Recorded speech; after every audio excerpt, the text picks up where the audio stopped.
Welcome to КьюАй. Tonight we're all fingers and thumbs, faces and feet, and other physical features beginning with F. And to help us, we have four familiar fizzogs. We have Joe Brand, Dara Briain, Phill Jupitus, and Alan Davies.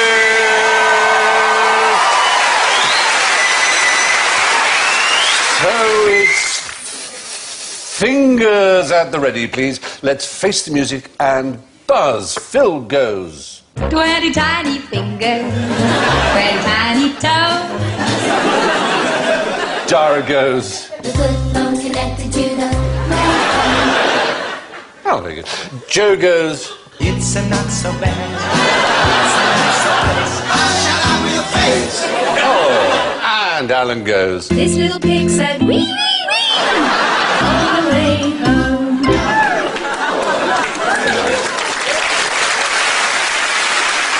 Now, we have a special forfeit word. If you use a particular F word at any stage of the season...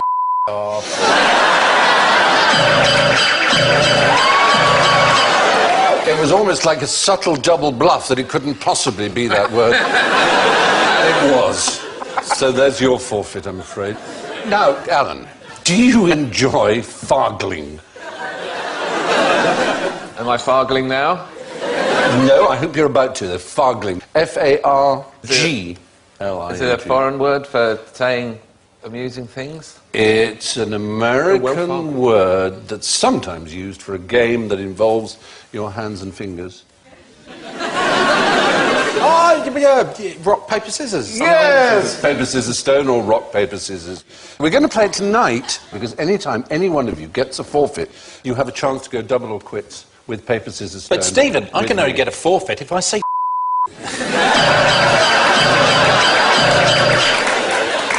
Paper, scissors, stone, then. And you'll double your forfeit if you lose, and you will halve it if you win. 1, 2, 3. Oh! It's a draw. By the way, does anyone know, incidentally, what is the best opening move of paper, scissors, stone? If you say, you go first. Very good. Very good. Is it having a real rock? That might work. I bet people do stone first. Is stone the most common? Interestingly, people think stone is the most common sometimes, so they... supposedly, they go paper, according so to the you new go scientists, scissors. the best tactic is to play scissors, because many people know that rock is a common opening, so they play paper. They think you'll do rock. Though now everybody knows that, everyone will start with scissors, of course. Always making sure you play it with a Saudi shoplifter. They could only do rock, couldn't they? Yeah. Yeah.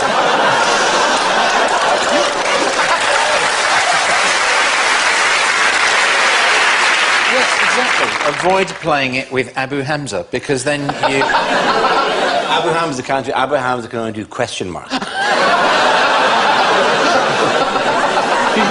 Rock, paper, quizzical expression. He can do question mark, corkscrew, and a thing for digging stones out of horses' hooves. He's not a Swiss Army cleric. OK, now, in India and Indonesia, they don't use paper, scissors and stone. They use animals. Do you know what animals Right, so they play elephant, Yes. cow, No. elephant, kestrel. Kestrel? Yeah. Does a kestrel carry off the elephant, or is the elephant eating... No. Elephant covers kestrel. Kestrel eats ant.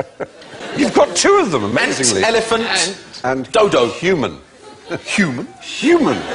Elephant beats human. Right, OK, so that is the mime for elephant, OK? Right. There's human. Yeah. There's ant. Yeah. But which Okay. beats which? Elephant beats human is one.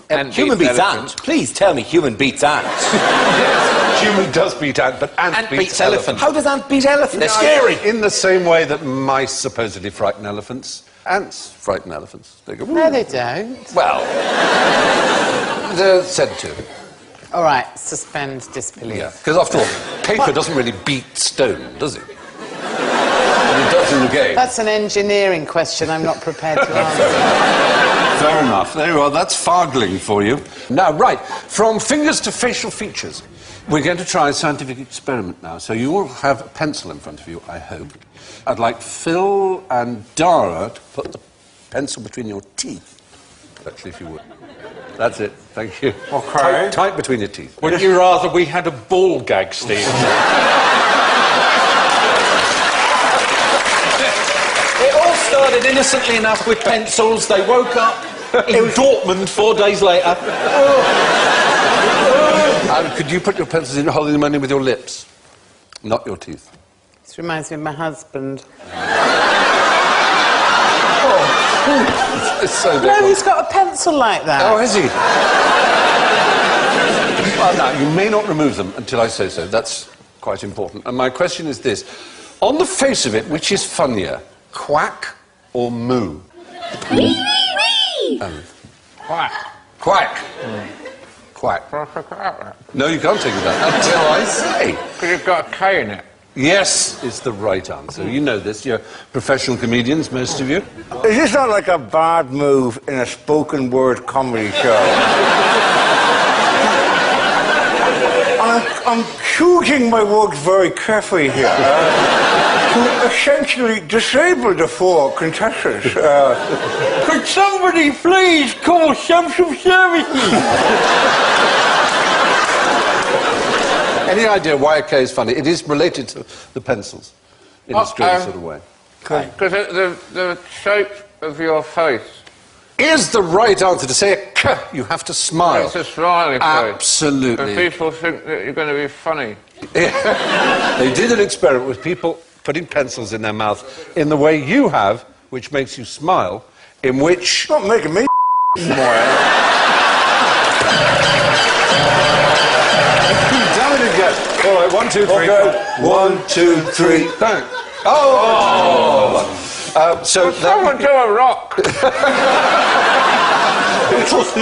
Take Do a rock? Do a rock? What's a rock? I can hardly do a sugar. I can do a sugar. Oh, paper. A rock. You can take your pencils out of your mouth. No, I like it. I'm taking it over like this stuff. Very good. Don't put a pencil in your mouth. Let's see how the rest of the series goes. Oh, very well. To bed now, Fry. According to psychologists, words containing the letter K are the funniest because they force you to smile. It's called facial feedback. What else can you tell us about a duck's quack? Is there anything interesting about a duck's quack? It has no echo.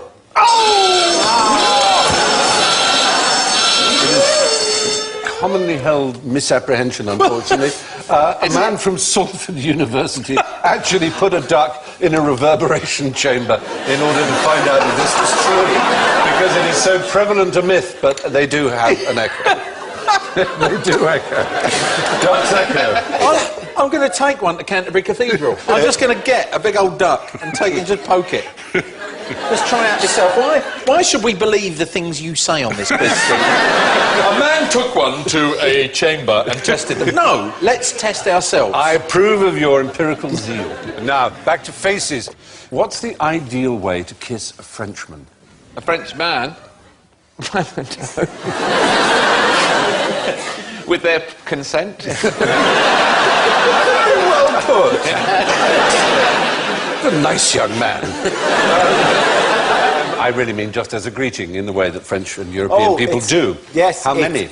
2 in Paris, 3 in rural France, and if you go to very rural France, it can be kiss, kiss, kiss, kiss. You can Yeah, very good. I will give you your points there. I have it as 2 in central and southern France and 4 in the northern country parts, Britain. Well, I clearly found an There may be intermediate a place 3. with it, like Three, a 3, certainly. yeah. 3 is 2 in Belgium and Holland. Yes, you're absolutely right. They always do 3 And there. now the snogging forecast for in France. Brittany, 1, some saliva. Paris, 2, occasional tongue. But outlying areas, 4, some pregnancy. Yes. And 5 is Corsica, I suppose. Surely they don't kiss Five? each other 5 Yeah. times, do they? They really have little to do in Corsica, do they? Can you tell me what sort of person kisses 5 times? Of course I can. I'm sorry. I'm very sorry. I think you might have to go now. Yeah. But at least they know what it is. I mean, I don't know what it is here. If you're unsure about whether to do 1 cheek or 2, the best way to deal with it is to cut their genitals while you're doing it. And they won't mind how many kisses. They won't even be thinking about it. Just cut them lightly. Yes, You know. uttering the words, carry a bag, sir.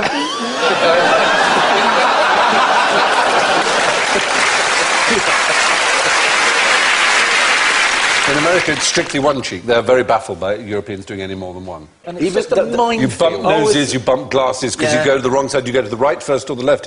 Apparently in Spain, it has to be the right cheek first. However many times. Really? Yes. So what happens if you go for the left first? There'll be a Disgrace upon your family. In 1819, a German travel guide to London said the kiss of friendship between men is strictly avoided in Britain, as inclining towards the sin regarded in England as more abominable than any other. Yeah. Queue barging, presumably. That or sodomy. They're the top 2, aren't they? Yeah, really. Sodomy Particularly with a Q for sodomy. Yes. Cut in. Yeah. Don't cut in on the buggery line. Excuse me. You next. Thank you very much. Man, I thought the Northern line was bad, but the buggery line, wow. Oh, dear. No seats! Oh, Jesus. Now, to another set of people who like to kiss one another, what can you tell about a footballer from the size of his fingers? Joe. Is it his position on the WAG penetration index? My goodness me. Very good. Right, hang on. There's always something about the index being longer than the one the other side of the... Yes, you're right. It's the ratio between fingers 2 and 4 is known as the 2D and 4D. It's actually kind of difficult to do the ratio between fingers 2 and 4 without being incredibly rude to whoever happens to be in there at the same time. Well, there's an academic, and isn't there always, who has devoted 35 years of his academic life to determining things about humans on the basis of the ratio of the lengths of their... something to do with what testosterone and estrogen do to your finger lengths seems to be important, and his name is Dr. John Manning of the University of Liverpool. Did he take the duck into the echo chamber? He wasn't the same. That sounds so much like a euphemism, I don't know where. Is this the cue for taking the duck into the echo chamber? Is it true that there's so much estrogen in the water supply now that we're being rendered impotent and lots more people are now turning gay? No, that's just you. I want an explanation for the rapidly swelling size of my man bosoms, and that may well be it. So many women are on the pill and they're urinating bits of estrogen into the water Could you not do that, down the drains. I quite like the idea of you going into Rigby Impeller. Hello. Conceal them. Lift and separate. Actually, no, you should do just for a laugh, because they've got a woman with a very faint trace of an Austrian accent in Rigby Impeller who can tell the size of your bosoms just by looking at them, right? Oh, wow. And I went in and she just said to me, go on then, take all your top bits off. I was like, oh, OK. And I did, and she went, oh, not as bad as I'd imagined. Thanks for that backhanded compliment, madam. Obviously, balls in socks. So Sorry. what would you make of my what would you make of my fulsome pair of fun bags? You imagine they're pretty good, aren't they? No, I think There's a fair amount going on. Please, Stephen, I am already pitching a semi. Any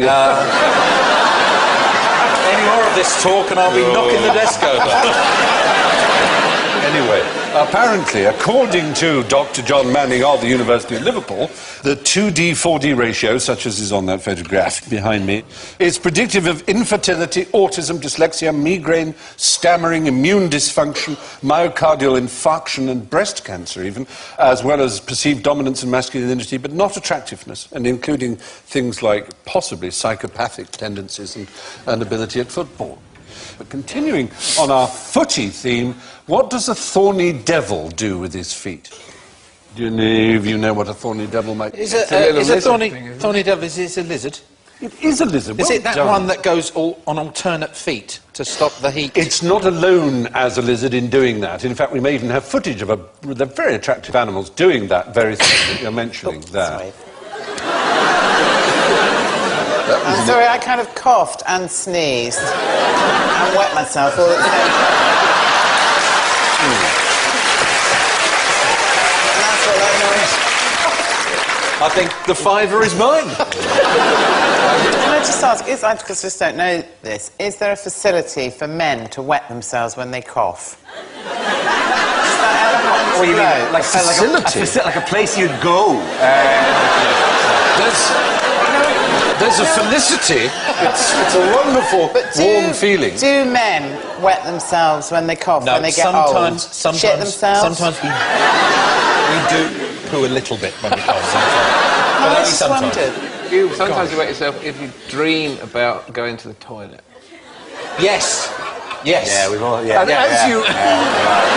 Dreaming about going to the toilet, you've got to try and wake up really. I don't think it's that. I think it's the dream that did it to me. I think he wanted to go to the toilet, and the dream just kind of worked itself around the fact that. I agree. I think they're post-facto dreams Yeah, like that. I think your body decides to go, no, I'm getting rid of this, and your dream kind of went, well, let's weave it into the narrative, shall we? It's definitely an early warning. You were briefly an Arthurian knight, but now you're really desperately into the toilet. So take I off was the suit. on a boat with Elvis Presley. Oh, this is within a dream. Oh, thank you. And I was chatting to Elvis Presley, and then I said, excuse me, I've got to go to the toilet, and I wet the bed. Alan, wake up, Alan. Alan, wake up. Alan. You're peeing all over yourself. He was said to wear... Didn't he wear nappies?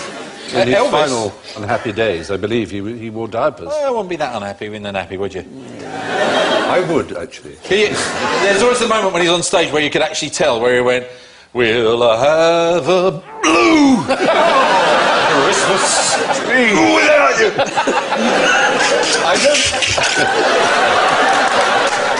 Since my baby left me, I found a new place to live. I don't know the answer. All I do know is, as you age, you tend to wear pale trousers less and less, so that you don't reveal the dot of shame. One thing though, here's an interesting fact from, I know some urologists by marriage. There is a thing, when you go in, if you tinkle at night, I'm not sure if it's a forfeit if I said any more harsh than that, there is a bit of the urethra which actually curves down before it goes back. So some of your little business will get caught there, and that's why you go to the toilet at night and you go, oh bugger, and then you turn around and go back in again. A lot of people do that, and they go back in again to have a little bit more, and it's because it's been expelled by the bladder but caught in a little U shape within you. So what you're supposed to do is reach in and just give yourself a bit of a hoi. The noise is optional. Where are you hoying? You're hoying. Go all the way down and around the perineum. down around the back, but not too far. Then you're hoiking the wrong thing. And 2 days after that dinner party, Dara's mates are going, "Not going to believe what I told him." Anyway, it's an Antipodean, rather beautiful. Look Hello. at that. Isn't he wonderful? These do something unique. Well, yeah, they can take in water in any part of their body from their feet if they stand in a puddle. But what's impressive is that the water doesn't just get absorbed through the skin and go into their system. It goes through grooves and capillaries. It's drawn up by capillary action all the way to the corners of their mouth and into the mouth. So they actually drink water from anywhere, and every part of their body has this system They just of grooves. put their hand in a pint. A thorny devil is an Australian lizard that can drink through its feet and indeed any other part of its body. Now, how could I tell that Alan is a criminal just by looking at him? 20 tiny fingers. merry criminal. Yeah. He's wearing your shirt. That would be one way. Well, let's imagine he's naked. Well, no, all right, not naked, but let's imagine it's nothing to do with clothing. Is it the shifty little eyes, pointy nose, and general sort of little pug face? Interesting.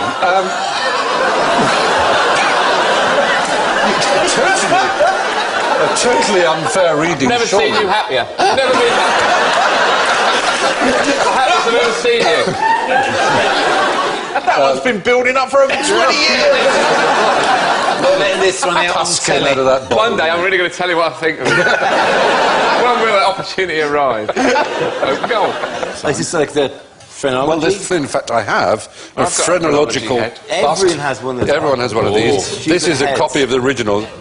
The Melbourne jail, they've got casts of Ned Kelly and all the murderers. Absolutely, because in the 19th century, not only phrenology, but of the face, physiognomy, the art of reading character through the face was taken terribly seriously. Is it his ears? Something to do with his ears? Nose.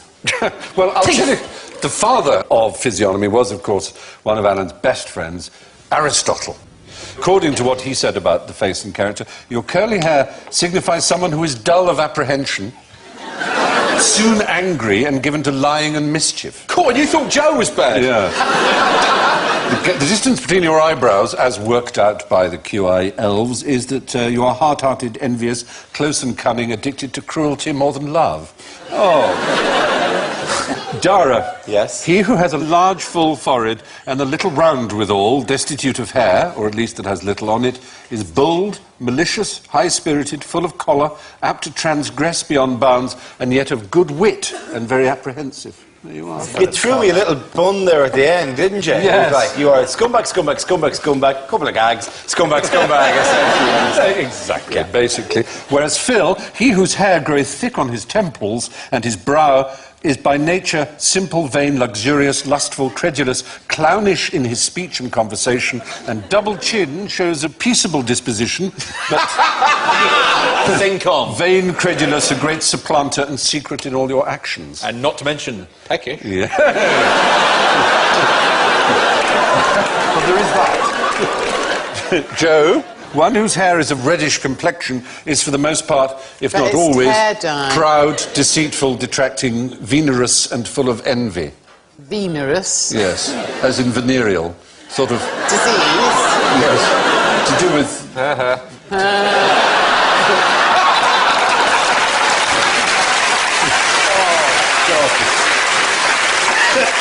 Anyway, there we are. That's one of the pseudosciences. Of course, phrenology is the other. This is Lorenzo Fowler's head. It covers all these supposed emotional and various other cognitive things, and you're supposed to feel for bumps in people. Now, largely, and indeed, if not wholly discredited. Duncan, of course. Do you remember Duncan in Macbeth? Tell me do. There's no art to find the mind's construction in the face. So even then, Shakespeare knew it was nonsense. A huge If only silence Shakespeare fell. had said something about the duck's echo.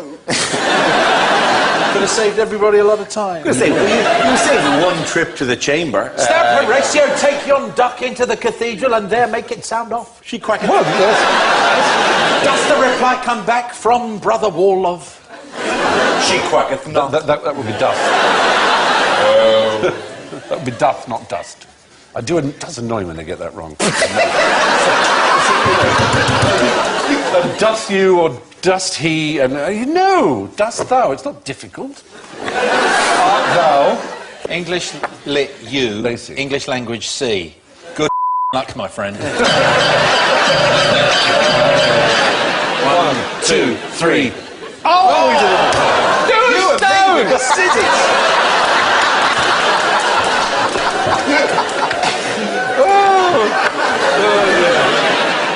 Now, how would you describe the famous Thatcher effect? Yes, you get the country to bend over and you give it one until its eyes water. It was great, actually, when she became Lady Thatcher, because then she sounded like a device for removing pubic hair, didn't she? You couldn't take her seriously after that, did you? It's true. Absolutely. The Trim Brazilian those Lady straggly Thatcher. pubic hairs with the Lady Thatcher, you know. We need a Margaret Thatcher. It wouldn't be. It wouldn't be. Here is the Thatcher effect. Do you now know what it is? Oh, I know that if she's right way up, she's too frightening, so we have to put her that way. Well, The eyes look the same upside down as they do the right way up. No, they only look sympathetic. it's an interesting point. Now, what it is, it's our ability to read faces. Some people in the audience, some people at home may have noticed that on one of those pictures, two of the major features of the face are actually inverted in her upside-down picture. So if we were to turn them around now, you'll see the mouth. what you were looking at was that.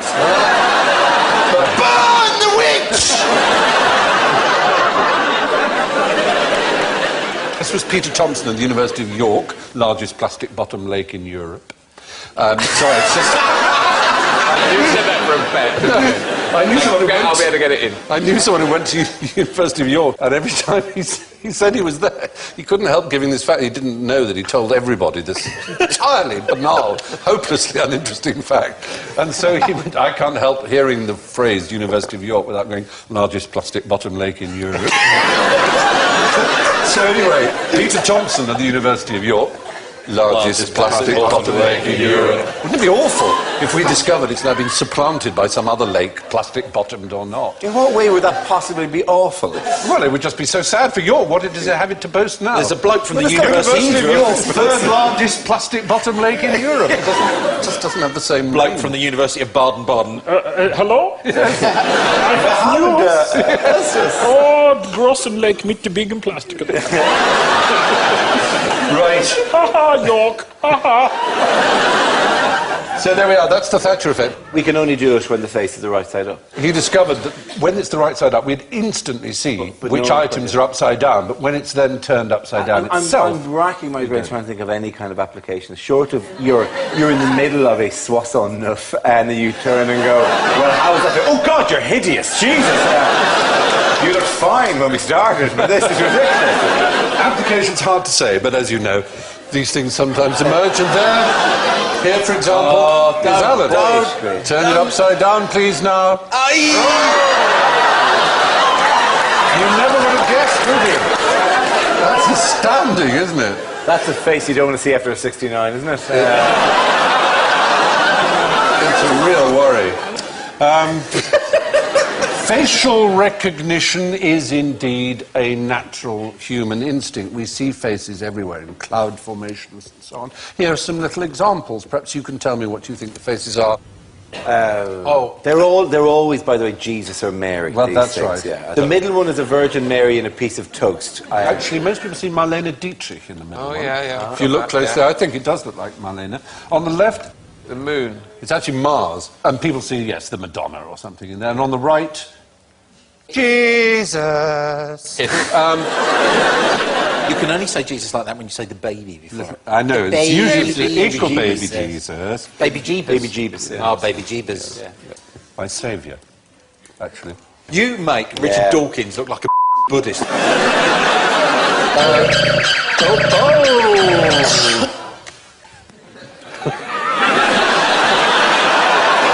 One, two, three.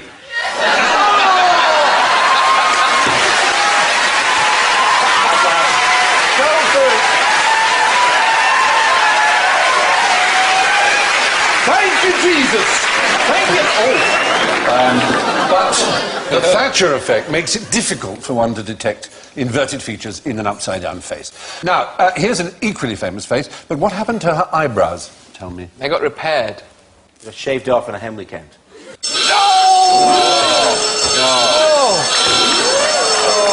No, actually, I'm going to give you the points there, young Alan. Yeah. The fact is, when the painting was painted in the early part of the 16th century, Leonardo painted a full set of eyebrows and eyelashes, and indeed Vasari, the great art critic and biographer of the Quinquecento artists, he said that they were particularly fine. He actually raved about the way the eyebrows were painted. But successive restorations had them worn off. They're now visible in X-ray, so it's provable that they were there. So when I go to the Louvre Yes. to see the great work, I'm not getting my full money's worth. It's behind glass. Could you not, paint onto the glass, just like a Groucho Marx set of eyebrows that you could, Which was done in terms of a moustache and beard by Marcel Duchamp did that famous little moustache, and it had a weird nickname. You have to speak French for this, but it was called L-H-O-O-Q, which, if you say it in French, means she's got a hot ass. L-H-O-O-Q. She's hot at the arse. L-H-O-O-Q. 90% of all the people who go to the Louvre Museum in Paris go straight to see the Mona Lisa, spend 3 minutes or less looking at it, and then leave the museum. There's so much better stuff by Yeah, in it's the very corridor leading up to disappointing. it. There's One some painting. amazing shit in there. Do you know why Get me, I'm like Brian Sewell. The University of Amsterdam used emotion recognition software to analyse the famous enigmatic smile. Or it showed... looked at her. Yeah. Emotion recognition software. I don't know, my money's on board. What do you reckon? It shows that the subject was 83% happy, 9% disgusted, 6% fearful and 2% angry. She was less than 1% neutral and not even a quarter of 1% surprised. Sounds like a breakdown of the audience. Yes. Now, at exactly the same time that Leonardo was discharging his commission to make the beautiful Mona Lisa, Michelangelo Buonarroti was putting the finishing touches to perhaps his most famous work, perhaps the most famous iconic statue there ever was, the David, of course. There it is, well, 3 of them. And the David is a representation of...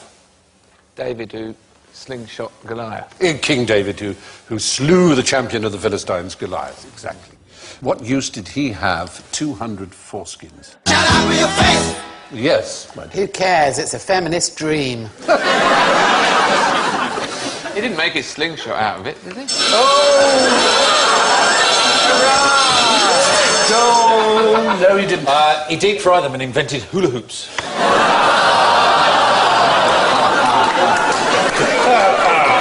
He said calamari there as well. There was a rabbi who saved up all the foreskins for all his the moil, the brists, and he dried them. He made a wallet out of them. Yeah, but it was amazing. If you stroked it, it became a briefcase. Hey, no! Sure. You keep that up, kid, I'll have you clean the big rooms. Anyway, no, this is, we're biblical here. Who was David's great patron, and whom did he actually then succeed as king of Israel, king of Judea? Saul. Saul, King Saul, very good. Saul was, as kings did in the Bible, grew very jealous of David, although he was the one who brought him up from shepherd boy to great I general. was going to say shepherd's bush. Did he come from shepherd's bush? David Ben Jesse. I can't slay these, Father. What are you thinking about? So Saul grew very jealous and basically wanted him slain in battle. So he said to him, "You can marry my daughter, but as a dowry I want 100 foreskins from Gentile Philistines." And he went into battle. He got 200, would you believe? Then Saul gave him his daughter Michal in marriage, which is unfortunate end of the bargain, but there you are. But once he's got the 100, why did he then think, I might as well get another 100? 101. Oh, come on, another one. Yeah. No, you can't. They Well, are you have to very kill them, Moorish. couldn't you just... They really are. They are. They're like chocolate hobnobs. You can't. Anyway, let's put our best foot forward into the final furlong of general ignorance. So be careful not to put your foot in it, but put your fingers on the mushroomoids. And where would you find the world's largest organ? Wee, wee, wee! Yes. in a cathedral somewhere like St. Peter's in Rome, maybe, or Seville, or some huge cathedral. That's a good answer, but not the correct one. No, not that right. sort of- Blue whale.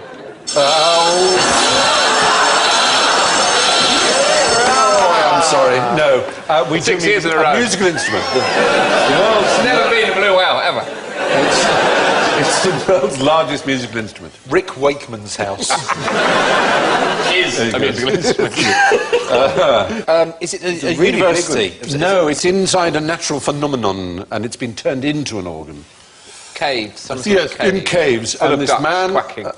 a man with the ridiculous name of Leland W. Sprinkle, who American, he has to be American. yes, has made these felted hammers that strike the stalactites in the cave, and they are tuned and very, very precise. Stephen, if you'd asked us where the world's biggest xylophone was, then I might have been able to help you.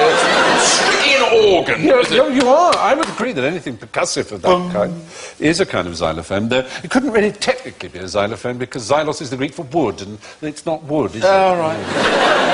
So, the largest organ in the world can be found deep in the Luray caverns in Virginia.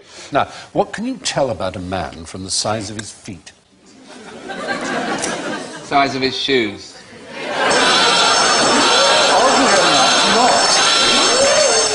That's not just because we thought people would say that. It's genuinely not true. Most people wear the wrong size shoes.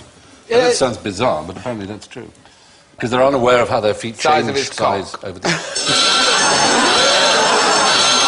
I'm sorry that isn't true, because I have size 13 feet, but it isn't apparently true in all cases. Apparently the size of your hands is in proportion to the size of your feet, though there are many other views. One is that your foot size is the same from the point of your elbow to your arm. It's exactly that. Why do people think that your cock's to do with your foot size? It was a rumour started by clowns. You know what I say? Big shoes, big penis. As they come in the room. Oh, baby. Dear. What do we measure feet in Britain? Obviously, the 1, 2, 3. What is that? You measure them in a little slidey thing. Yeah, but what is the unit? What is the unit? A fraction of the slidey thing. It's called a barleycorn. It's a third of an inch. Barleycorn? A barleycorn is each one. So if you're a size 12, you're a barleycorn bigger than size 11, or 2 barleycorns bigger than a size 10. Why do You're they not a ever third of tell an you inch. that down the shoe shop? I think they probably are not aware of the fact. If I go into Dulcis tomorrow and go, good vendor of shoes, how many barleycorns have I this fine day? And then I point my foot at them, I'm going to get short change at Lakeside. I have size 13 feet as well, which is an absolute plague because most shoe production goes up to 11, maybe possibly 12 when you go into shops. So every time I go in and go, do you have them in anything in size 13?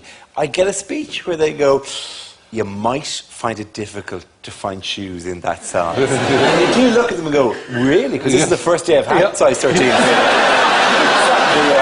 Yesterday, I had size, as a birthday present. I had size 9, and then I played poker with the witch, and I went hideously wrong, and now I've got these things. But thank you for setting me straight.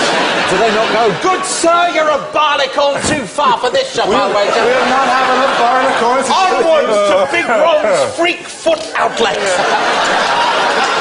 where the clowns buy their shoes. Listen for the... Come in, you are welcome here. Titchy feet. Behave yourselves. Now, good. Shoes. So, how many muscles are there, incidentally, in your fingers? How many? 20 tiny fingers. One if you play your cards right.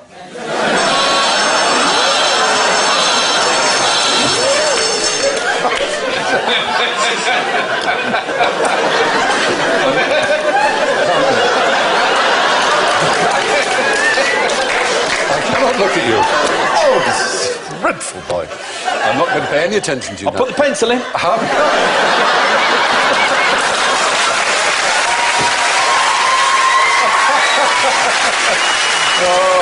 Lord bless you. Oh, Jupitus. Fry. You're so dirty. None. None is the right answer, thank you. There are no muscles in your fingers. Only tendons. The muscles are in the hand and in the forearm that control your fingers. In fact, a way of showing, if you do a sort of spidery thing and then pull in your middle finger like that, do that. All right? Now lift your thumb, tap it up, tap it, tap your little finger, tap your index finger, now tap your ring finger. You can't move it at all. Like all the fingers, it has no muscle. All it is but it has a shared tendon with the middle finger, so it can't even move at all. That hurt there. Yeah, it's weird, isn't it? There you have a picture of the musculature of the hand and arm, and you can see there are no muscles there in the fingers. And lastly now, which is easier, smiling or frowning? Oh, smiling uses less muscles than frowning. Oh, dear, no. In fact, exactly way the around. opposite is true. It's the kind of thing people say in a banal manner to shopkeepers. You know, you use less muscle to smile than to frown. I'm glad that's In not fact, true, because it's that's not really true. the most annoying thing that anyone's Isn't ever it? said. Exactly. In fact, Costs nothing. you use 12 muscles. 12 muscles to smile and only 11 to frown. How about this? As it happens. This is an enormous number of... Really difficult. You look like that photo of yourself earlier. I'm using 23 muscles. Still 23.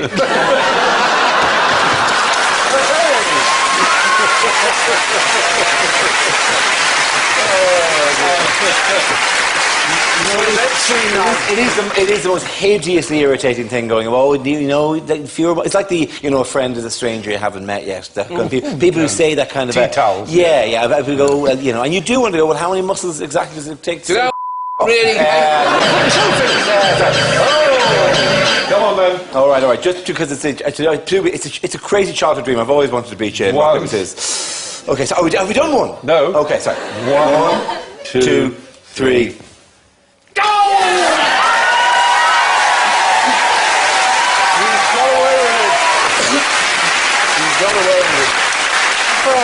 Well, no. I don't like it when you're standing, you might be thinking about something, you might be a bit pensive, you might be lost, and someone that you don't know just comes and goes, cheer up. Oh, I know. Cheer up.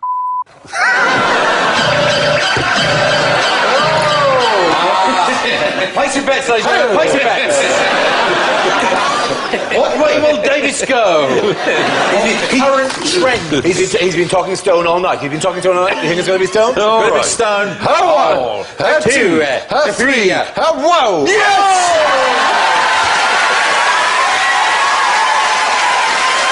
Comprehensively. Let's see if these reversals of Cheer your up. forfeits have had any So, who will be smiling when the scores are revealed? Let's have a look at them. In first place, with minus 24. It's Phill Jupitus!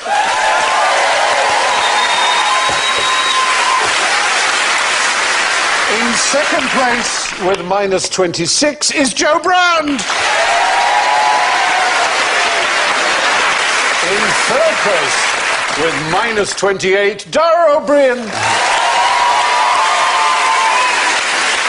Which means the scissors crushed by the stone tonight with minus 42, Alan Davies.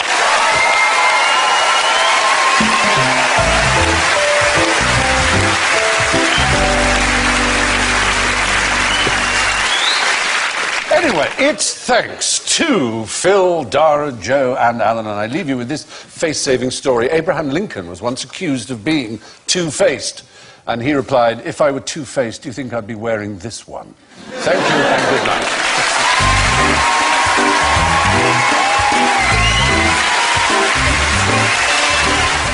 Next on BBC Two, a killer farce from the canon of Woody Allen. Scarlett Johansson and Hugh Jackman star in Scoop.